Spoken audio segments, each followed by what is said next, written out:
We're heading to my parents' house again this year, James announces, and I can't help but let out a sigh. We agreed to alternate between our parents' homes, remember? I remind him, recalling the promise we made before tying the knot. If we go to your parents', it'll be stressful. I want to relax during the New Year celebration. James grimaces at my resentful look. How about this year you go to your parents alone, and Ava and I go to mine? I suggest, but James shakes his head. That's not going to work. The whole point of going is to be dutiful children. If you're not there, it defeats the purpose. You mean you need a housekeeper, don't you? I swallow those words, not wanting to create a hostile atmosphere in front of Ava. I'm Sophia, a working mom married to James for 4 years. We have a 3-year-old daughter named Ava, a late talker but adorable. Whenever we visit my in-laws, I'm the one stuck doing all the housework. James is usually out with his friends, not around to help. To make matters worse, Emma's family, who live nearby, always seem to visit at the same time. Even though they live nearby, they stay overnight, probably to dump the housework and childcare on me. Emma got married young and has 4 kids, all boys. The older 2 are in elementary school, and the younger ones are in daycare, with one still a baby. Neither Emma nor Angela lifts a finger when I'm around, so I'm running around all day doing chores. Why do I have to sacrifice my time so everyone else can enjoy their New Year celebration? I've actually been thinking about divorcing James, and I've had everything ready. The tipping point was a summer vacation 2 years ago. James left in the afternoon and didn't come back until late at night, leaving me worried. I wonder what happened, I muttered, and a tipsy Emma let it slip. He probably fell asleep. He's at Sarah's place, so he's fine, Emma confessed after I pressed her. According to her, Sarah is an old high school girlfriend, but they're just friends now. But to me, that doesn't sound like a just friends situation. At the time, our daughter was only 1, and the thought of becoming a single mom was daunting. So I hesitated before taking the divorce step. But each time we visit my in-laws and James goes out with his friends, it becomes unbearable. Eventually, I hired a private investigator and gathered evidence of his infidelity. With the evidence in hand, I consulted a lawyer and explained the situation to my parents, planning to move closer to them after the divorce. Diligently, I began preparing for the transition, searching for a new place to live, job opportunities, and childcare for Ava. This visit to my in-laws would likely be the last. That's what I was thinking as we arrived on the day of our departure. Due to work commitments, we got there on the 31st, navigating through jam-packed highways. As soon as we arrived, Angela wasted no time. "Could you make lunch right away?" she demanded. Still holding our travel bags, frozen in place, I heard her directive. "Just make something simple," she added before swiftly retreating to the living room. I was prepared for this, but it still stung. I stowed our bags in a corner of the living room, turned on a device, and donned my apron. I should have turned it on sooner, I thought to myself as I quickly prepared a variety of dishes. But just as I was about to sit down to eat, Emma whisked my plate away. "I'm breastfeeding, so I need to eat a lot. I'll take Sophia's portion too," she declared, and before I knew it, all the food I prepared was gone. But that was my portion. When people are too shocked, words often fail them. I could barely muster a complaint. James, who had finished eating, chimed in. "Sophia, it's fine to skip a meal once in a while," siding with Emma. She quickly started eating my portion, adding, "Exactly. Oh, the baby's crying. Can you hold him?" she said, pointing at the baby while chewing her food. Meanwhile, Angela urged, "Come on, Sophia, hold the baby." My in-laws were watching TV, sipping coffee, and James was lounging around. I hadn't sat down since we arrived. As I walked around holding the fussy, sleepy baby, David yelled, "I can't hear the TV. Take the baby outside until he falls asleep." Finally, when the baby did fall asleep, Angela summoned me to wash the dishes and then go shopping. The catch? We have to pay for everything, and they even request high-end ingredients and pantry staples. With all these adults around, no one helped clean up. I've been treated more and more like a housekeeper each year, and I couldn't help but give a dry laugh. That's when Emma dropped a bombshell. Great, we've eaten, so we're going to the countdown. Take care of the 4 kids, will you? As Emma was about to head out, I hurriedly stopped her. Wait, you mean the New Year's countdown? You're leaving now? It was just past 2:00 p.m. Yeah, the venue is a bit far, and we don't want to lose a parking spot. Plus, we don't want the kids to find out, she explained. No wonder Maddie, who had been fiddling with his phone, was gone. Emma and her husband wanted to go out without the kids. I have to go shopping. Please wait until I get back, I pleaded. The moms are here, so it's fine. Emma reassured me. Just when I thought it might be okay, Angela said something outrageous. Oh, David and I are invited to a neighbor's place. David already left, and I'm leaving soon, so Sophia, please do a thorough cleaning before we get back. Even my in-laws were leaving me stunned. I didn't know what to say. But Emma suggested, why don't you take the kids shopping? I was shocked and replied, my car can't fit 5 kids, and we don't even have enough car seats. Just have the older ones hold the younger ones. That's what we always do, she said casually. It struck me then. Their car was also a 5-seater. Could it be they don't use car seats? I was too scared to ask. Or you could leave the baby since he's asleep. If you hurry, he'll be fine, Emma added. I can't leave a baby alone, and I have multiple stops to make, I protested. As I insisted, Angela became furious. Come on, Sophia, stop complaining. Emma is usually tired from taking care of the kids. Let her relax for once, she retorted.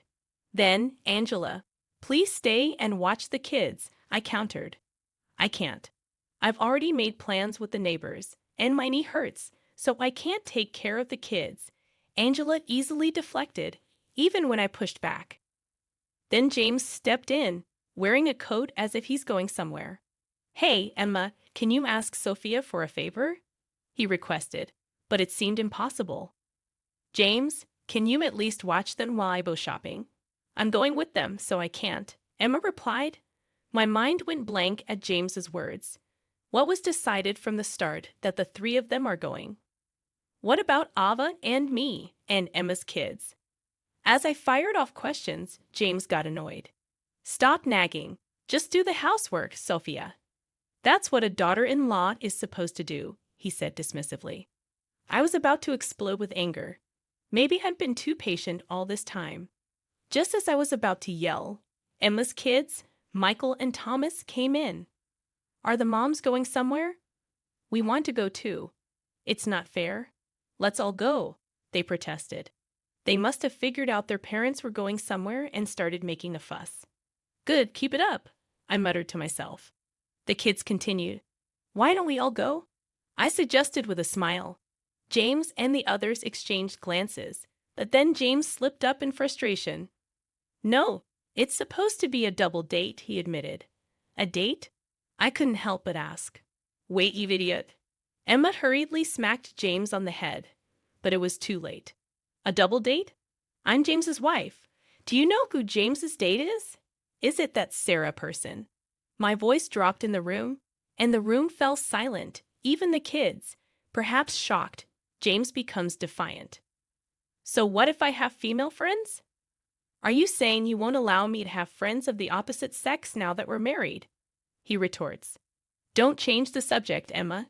You knew about this, didn't you? I ask in a low voice. Angela and Emma exchange glances. Angela murmurs, I found out because James told me. He can't come back here because he can't have a successor, and she's against living together with him. In that case, wouldn't it be better to remarry someone you know from the local area? She continues. So you're all condoning this affair. For the record, it's James who doesn't want to move back because it's more convenient in the city. Don't blame me, I snap. Something inside me snaps. The kids quietly slip away, leaving Angela, Emma, James, and me. I was about to spill everything when Angela clasps her hands, signaling the end of the discussion. Let's stop this. It's New Year's. Let's enjoy it as planned, Angela says before leaving with Emma. Sophia, let's just drop it, okay? I'm really looking forward to the countdown event and want to get going. Emma tries to leave as if nothing happened, but I won't let her. Emma, either take the kids with you or cancel your plans. I absolutely can't and won't take care of them. I made myself clear, I assert. Angela bursts in anger. What are you saying? You and Emma are different. You're just a daughter-in-law, while Emma is blood family. Let her enjoy the New Year's celebration. So the truth comes out. I suspected this was how they saw me, but hearing it directly is something else. So you're saying I'm an outsider? Of course, you're just a daughter-in-law. You're not family. Angela repeats herself when I ask for clarification. Then I'll go to my parents' house. If Angela sees me as a stranger, then Emma is too. I can't take responsibility for someone else's kids. I state firmly.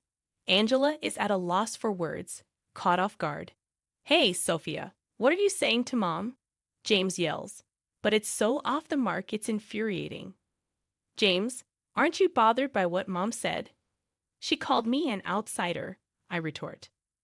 Well, you are a daughter-in-law. Unbelievable. What about Ava? Ava is my daughter, my blood family. So even though Ava is your blood family and I'm her mother, I'm not family? What am I then? Your housekeeper. I say, hitting the nail on the head. Hey, watch your language. James interjects. No, I hit the nail on the head, but your housekeeper is resigning. I'm filing for divorce and will be seeking alimony from both you and your affair partner, Sarah. I declare boldly. Saying the word divorce feels liberating. James is shocked, yelling, Why divorce all of a sudden? Emma adds, Don't talk about divorce over something like this. It's New Year's Eve. Stop joking. Angela doesn't seem to think I'm serious. Just then, Ava comes in and quietly says, Let's go, Mom. She tries to pull me outside. She was quietly playing in the living room earlier, but it seems she's worried about me after hearing our argument. That settles it for me. I pick up Ava. Let's go to Mommy's house, I say, and Ava hugs me tightly. Fortunately, our bags are still unpacked, sitting in a corner of the living room. I grab one. Wait, if you don't watch the kids, we can't go to the countdown event. We were really looking forward to it. Emma persists, pushing her agenda. I'm a stranger, remember. I'm going back to my family now. But that's inconvenient for me. We've already booked expensive seats for the event, thinking you'd watch the kids. It's too late to cancel now. If you're going to divorce, do it after the New Year celebration. Emma, I reply calmly. Are you saying the event is more important than my divorce? James looks dumbfounded, which I find oddly amusing. James, take the train back, I say, dropping the line and grabbing the car keys. We'll discuss the details of the divorce through lawyers. Oh, and by the way, I've recorded our entire conversation. I add, pulling out a voice recorder from my pocket. Family-wide cheating and emotional abuse. This will make excellent evidence, I say with a grin. What do you mean recording? Emma, Angela, and James look stunned, their faces blank. Before the New Year's countdown, the countdown to divorce was already ticking. I think I had the best smile ever, leaving behind my in-laws, who turned pale upon grasping the situation. Ava and I get into the car. I hear a chorus of apologies and curses behind me, but they quickly fade away. After driving for a while, I pull over at a convenience store and call my parents. They're shocked by the news, but furious with my in-laws once they hear the story. Come right away, they say. What happened next? James and I got divorced. I had prepared well, so it was straightforward.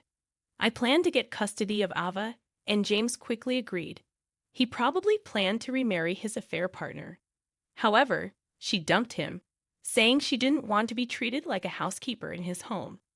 She knew how I had been treated for years, and coupled with the alimony I claimed, probably wanted to cut ties. After that day, it seems the neighbors heard Angela, Emma, and James yelling and started rumors that it was a terrible household for a daughter-in-law. James called me, begging to get back together, but I flatly refused. Serves him right. Angela, meanwhile, ended up with a slipped disc after Emma begged her to take care of the kids in my absence, David had to do household chores.